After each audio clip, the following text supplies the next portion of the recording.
Child Aid International is a not-for-profit NGO, registered NGO, that sponsors orphans and widows in Iraq. To be honest, I saw lots of kind of tears in the eye of the orphans there in Iraq, and these type of people, or this certain type of people who really need help, it pushed me and it touched my heart, it touched my feeling as well, to come forward and help. And that's why I decided to do something and ask if we can do something. And finally we came with Child Aid International. You meet these orphans whose families have gone through everything, you know. I mean, whether it's a brutal dictatorship, the embargo, war, sanctions, invasion, occupation, and yet somehow or the other they are able to go through all of this and still come out even stronger. I find that very inspiring. Well, Walk for Life it's a unique fundraising campaign.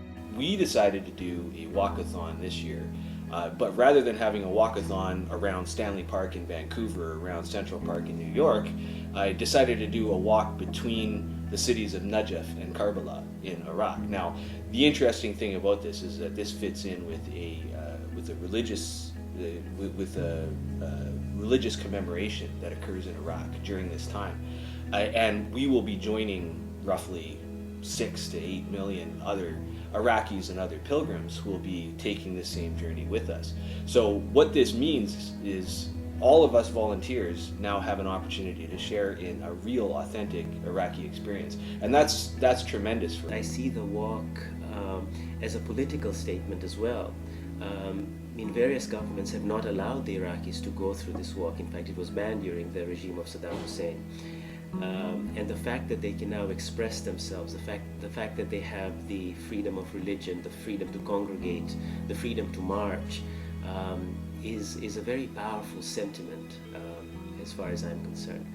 I have to put some extra care to make sure everything's gonna go as a plan. Let's say everyone's safe. I'll put their safety ahead of me.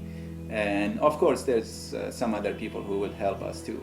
What I want to achieve by going over here is to give myself focus and to re-energize myself for some of the work that we do over here, and to remind myself that all these petty issues that I run into here, particularly issues at work, issues at home, stuff about my car doesn't work properly or whatever, all these issues don't mean anything, because there is a huge segment of the population, particularly where we're going, but a huge segment of the population that doesn't even have enough food to eat. They have to make the choice between, do we get to eat a meal tonight or do we send our kid to school?